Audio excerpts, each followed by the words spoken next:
Alain Glon, bonjour. Vous êtes entrepreneur en Bretagne. Oui, bonjour. Comme on dit parfois, entrepreneur un jour, entrepreneur toujours. C'est mon Et, cas. et aujourd'hui, on va parler de la création d'une école qui s'appelle l'école B5, l'école de la vision. Pour commencer, pourquoi il y avait besoin de cette école? Eh bien, avec des amis, nous avons fait l'observation que nous vivions un creux de génération dans l'apparition de leaders en Bretagne. Et nous nous sommes dit que il fallait tout faire pour permettre à des jeunes d'accéder à une dimension qui ne se décrète pas, mais qui s'acquiert si on a eu les bonnes méthodes. Et donc, notre ambition fait partie de donner ces méthodes à des jeunes. Il y a l'ambition euh, de créer de nouveaux leaders bretons. Comment on s'y prend?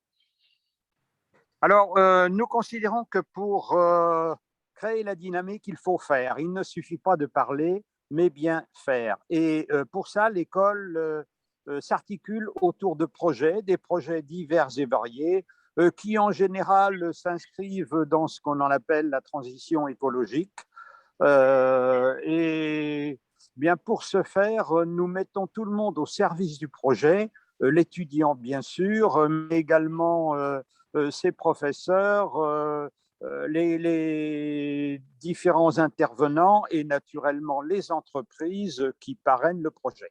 Parce que bien souvent, nous avons observé que les entreprises se mettent dans l'attitude de réduire les dépenses, alors que le futur se fera plutôt à partir d'audace qu'ils pourraient avoir. S'ils ne peuvent plus seuls avoir leur audace, eh bien, nous les mettons ensemble, nous leur confions un ou deux étudiants qui travaillent sur un projet et ça donne des résultats tout à fait étonnants. Alors, les critères de sélection, c'est pas forcément les études, c'est parfois plus psychologique, une question de niaque. Est-ce qu'on peut en parler?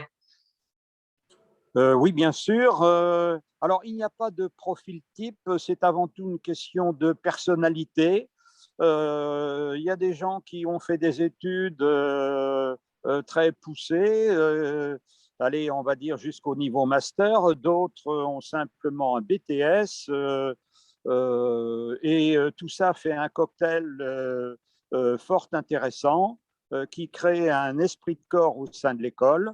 Alors, nous avons des exemples de jeunes qui ont fait Sciences Po et qui se disent, mais après tout, produire quelque chose, c'est peut-être mieux que de simplement faire des discours. D'autres ont fait des arts et métiers, se retrouvent chez Airbus et après un an ou deux se disent, mais ce que je fais là ne me donne pas l'occasion de m'épanouir et ne sert pas à mon territoire, la Bretagne. Je pense à un autre qui sort de Forestia et qui, là aussi, a souhaité une accroche bretonne beaucoup plus pratico-pratique, je dirais. Je pense à un autre qui veut tout simplement succéder à ses parents.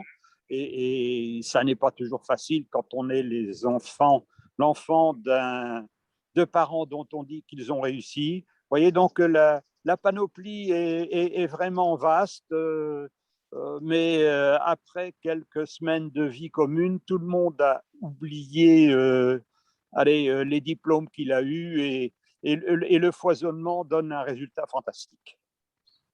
Il y a aussi une volonté d'accessibilité, une logique de contrat professionnel. Comment ça fonctionne? Alors, eh bien, les animateurs de l'école dont je suis je recherche, cooptent des entreprises sur des projets qu'ils n'avaient pas forcément imaginés.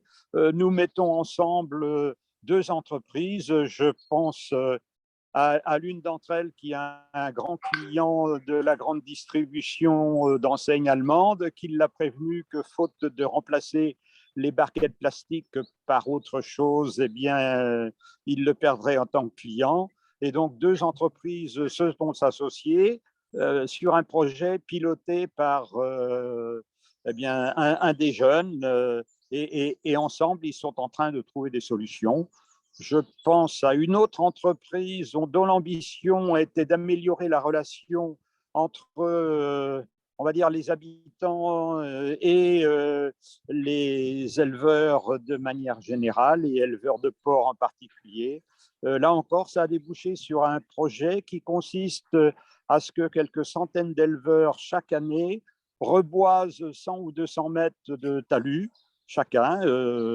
C'est mieux pour la convivialité, pour le climat, pour la biodiversité. Vous voyez, ce sont des projets tout à fait concrets, alors qui forcément vont s'intéresser aux essences d'arbres que l'on plante, à la façon dont on va couper le bois, comment on traite eh bien les céréales qui ont poussé côté ombre de cette nouvelle haie.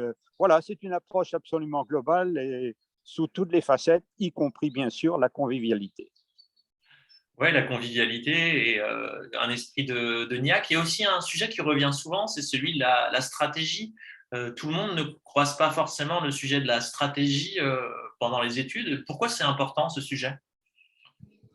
Eh bien, le monde bouge extrêmement vite et il nous arrive d'ailleurs d'interroger les élèves en disant les enseignants que vous aviez vivaient en quelle année? Et parfois, le résultat est surprenant. Et notre attitude est beaucoup plus de mettre ces étudiants dans le monde de demain, c'est-à-dire un monde peut-être moins sympathique, moins gentil qu'on ne l'avait imaginé au début de la mondialisation, puisque on sait que les pays n'ont pas d'amis, mais ils ont des intérêts. Et donc, on les met face à des réalités, à la dureté de la compétition, bon, avec des enseignants de grand prestige, tels par exemple Xavier Fontanet, qui fut le patron d'Essilor. Mais je dirais la convivialité entre enseignants, intervenants, entrepreneurs et étudiants est quelque chose d'assez fantastique. On se retrouvait les jours derniers tous ensemble et c'était tout à fait chaleureux. Oui, c'est un moment important. Là, il y a un moment de transmission, il y a une promotion qui reçoit le diplôme, il y a une promotion qui arrive. Qu'est-ce qu'on peut espérer justement comme lien entre les nouveaux étudiants et les anciens étudiants? Eh bien, la première décision qu'ils ont prise, c'est d'élargir le groupe WhatsApp sur lequel ils échangeaient dans l'ancienne promotion et d'y inclure tout de suite ceux de la nouvelle promotion qui est en cours de recrutement. Pour le moment, il y a 5 ou 6 jeunes qui sont inscrits et nous sommes au dialogue avec d'autres et tous ceux qui ont envie sont les bienvenus. On transmet de la bonne humeur.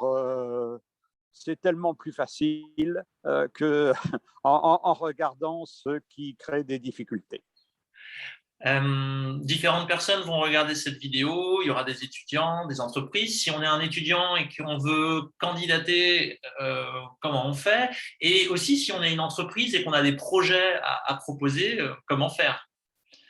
Alors, pour les étudiants, c'est assez simple. Ils peuvent aller sur le site de l'école, donc B5 Scholarcell en breton, l'école de la vision. Pour les entreprises, je suis, je crois, suffisamment connu pour que beaucoup sachent comment me joindre ou joindre l'école Saint-Exupéry de Rennes, où est établie notre école. Au fond, le maillage breton par le monde associatif et autres est suffisant pour que, allez, chacun arrive à retrouver l'autre.